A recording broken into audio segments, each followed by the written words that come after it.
Welcome to the Mind Cuts series. Today on the deep dive, we're getting into some really big questions. Yeah, big ones. We're looking at progress, Is it happening the way we thought it would? Why are people maybe a bit skeptical about new tech? And even digging into how our sort of deeper beliefs, cultural, maybe even religious, might be shaping all of this. Exactly. And our jumping off point is a conversation involving Peter Thiel, PayPal founder, but also someone with some, pretty challenging takes on technology and where we're headed. Definitely. We're not just talking gadgets here. We're asking, fundamentally, has progress kind of stalled in important ways? Right. Why might that be? And how do things like, say, Christianity or ideas like imitation and sacrifice fit into the picture of science and tech development? It's complex stuff. It really is. Okay, so let's start with that core idea. Has progress in the physical world, the world of actual stuff, slowed down? Thiel seems to think so. Yeah, he makes this argument that since maybe the 60s or 70s, progress in the world of atoms, tangible things, has been way slower. Compared to the digital world, the world of bits. Information, software, the internet. That's where the explosion has been. Right. You see it clearly. Computers, AI, smartphones, constant leaps. Exactly. But then think about other areas, like where's the cure for Alzheimer's we might have expected? Or supersonic flight for everyone? That Concorde dream kind of faded, didn't it? It did. In those physical domains, it often feels more like small steps, incremental changes, not the huge breakthroughs. It's a good thing to think about for yourself, actually. Like, in your own lifetime, what innovations have really changed the physical world dramatically? And where does it feel more stagnant? It's a stark contrast, that digital versus physical thing. And Thiel connects this to economics, too, which is interesting. He suggests, look, despite all this amazing digital tech, the millennial generation in the U.S. might actually not be doing as well financially as their parents were. So all that digital progress doesn't automatically mean everyone's better off economically? Well, it forces you to ask the question, right? It challenges that direct line we often draw between tech progress and, widespread economic well-being. Yeah, it makes you question what we even mean by progress. Now, this is where it gets, I think, really fascinating. Thiel argues that the way society is structured now, with extreme specialization. Oh, yeah, the hyper-specialization point. It makes it incredibly hard to even tell if we are making overall progress. Yes, that Adam Smith analogy, right? The pin factory. But on steroids, he says. Exactly. Like, everyone's an expert in this tiny, tiny niche. Super efficient within that niche, maybe. But who's seeing the whole picture? Right. It's almost impossible to step back and say, okay, across the board, are we really moving forward in a big way? It's like weaving a giant tapestry, but everyone only knows their own single thread. No one sees the final image. And that leads to another problem. How do you or I, as non-experts, judge the claims these specialists make? That's huge. If someone's the expert in, subparticle physics, how do I even begin to question what they say? It brings up trust, doesn't it? And authority. Especially when there are disagreements within those specialized fields. Who do you believe? Which brings us to another, maybe slightly uncomfortable idea from Thiel. Taboo subjects in science. Ah, yes, the idea that if you can't question certain things. Yeah, then maybe progress in that area is being stifled. If challenging the mainstream view gets you, professionally slammed, then genuine inquiry might just shut down. He gives that example of Bob Laughlin, the Nobel laureate. Right. A top scientist questioning things in his field. Superconductivity. And he faces backlash, funding issues. Thiel's point isn't necessarily about whether Laughlin was right or wrong. No, it's about the reaction. Exactly. If even asking challenging questions, especially about the pace or funding of science, gets that kind of pushback, maybe that's a sign something's stuck, a sign you're not supposed to poke around there. It really makes you wonder, are there areas where just the fear of going against the grain prevents real breakthroughs? Okay, so Thiel then pivots a bit, looking at potential cultural shifts. He talks about 1969 as this kind of symbolic year. Yeah, that's interesting. You've got the moon landing. Peak outward exploration, engineering, physics, conquering the physical. Right. And in the same year, you've got Woodstock. Which represents? Well, arguably a turn inwards, towards inner experience, personal exploration, maybe cultural change rather than physical change. He calls it a shift from outer space to inner space. It's a compelling frame. Think about the rise since then of things like yoga, meditation, interest in psychedelics, even the focus on identity politics. So are these all signs of society focusing less on, say, economic growth and building big physical things. That's the argument Thiel puts forward, that maybe these cultural trends, taken together, signal a kind of shift away from the material, outward-bound focus of earlier decades. He even draws a line between old-school Marxism, focusing on economics and material conditions. Right, the means of production, all that. And what some call cultural Marxism, which seems more focused on, ideas, culture, identity, the inner world. And Thiel suggests this shift in focus could be one reason for that perceived slowdown in tangible, physical progress. Yeah. The energies going elsewhere, perhaps. Okay, so let's try to pin down some specific reasons why this slowdown might be happening, according to Thiel. He mentions increased risk aversion. What does that look like? Well, think about regulations. We have, say, an environmental issue or a health scare. And the natural response is more rules, more safety checks. Which is often necessary, of course. But Thiel might argue that the cumulative effect can be a climate where trying something radically new, something potentially risky but maybe revolutionary. Just seems too hard. Too much red tape, too much potential liability if it goes wrong. Yeah, it could dampen the appetite for those big leaps.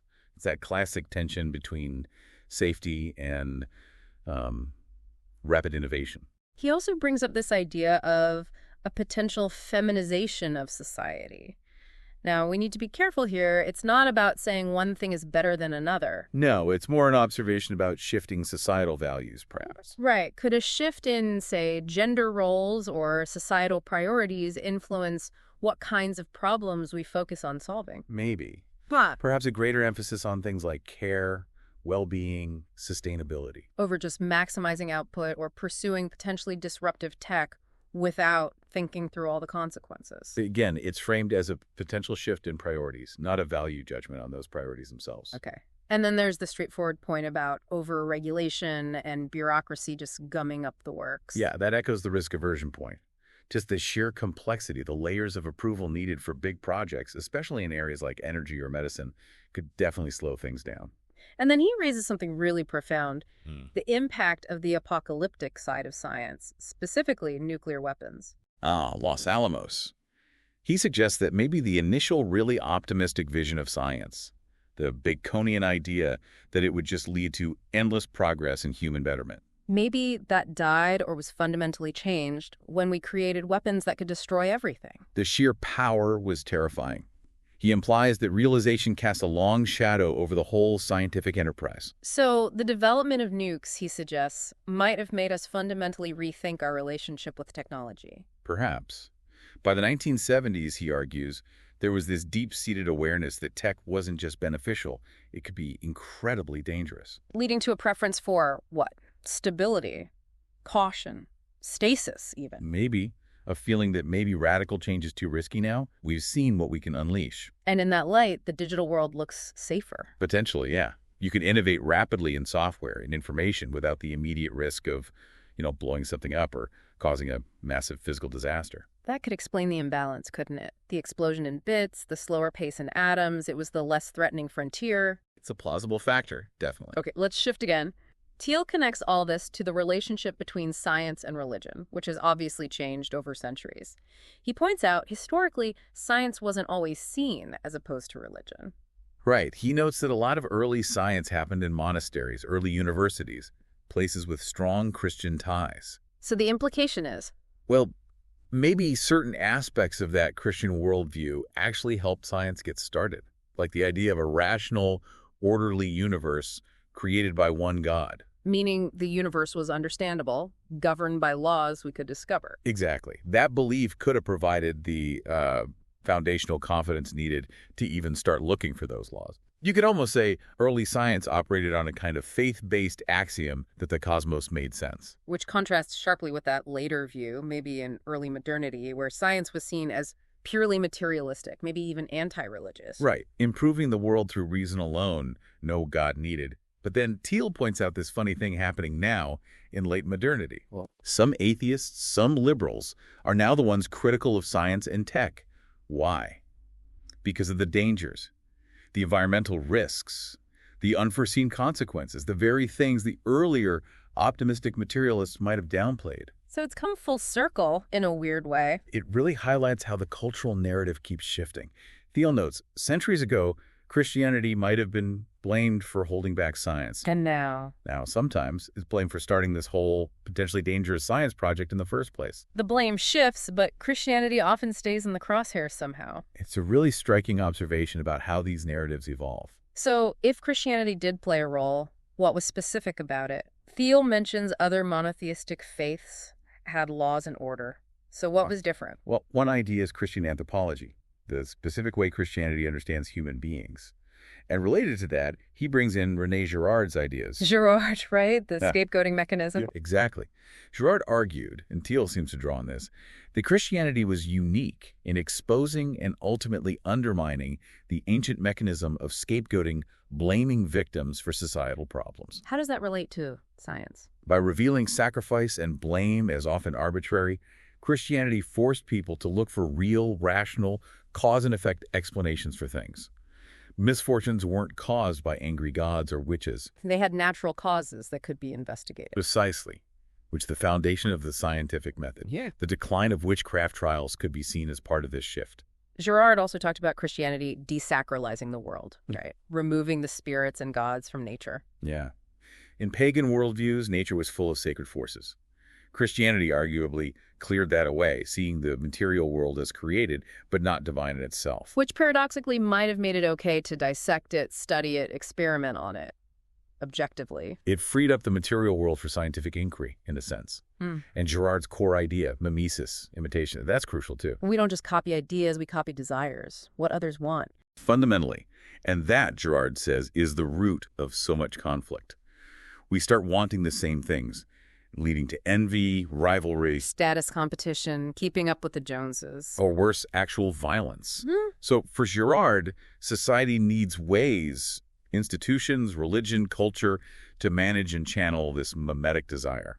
Thiel contrasts Girard with Piaget, who also saw imitation as important for learning, like in kids' games establishing rules and hierarchies. Right, but Girard's focus is really on the dangerous competitive side of imitation if it runs wild. He talks about these big meta games people play, pursuing power or pleasure or even self-sacrifice that structure our imitative behavior. And the Ten Commandments, Girard saw those, especially the first and 10th, Worship one God and don't covet. as ways to break that cycle, to orient desire away from your neighbor's stuff and towards something transcendent. Exactly. Focus desire vertically on God, not horizontally on your rival.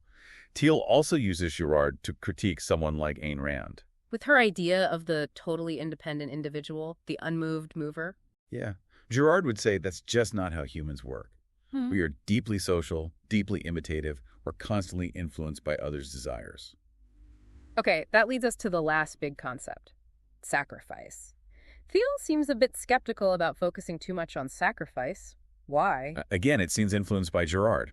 The Girardian view is that Christianity is fundamentally anti-sacrificial in the old sense. Because Christ's sacrifice was the last one, the one that revealed the whole scapegoating system. That's the idea.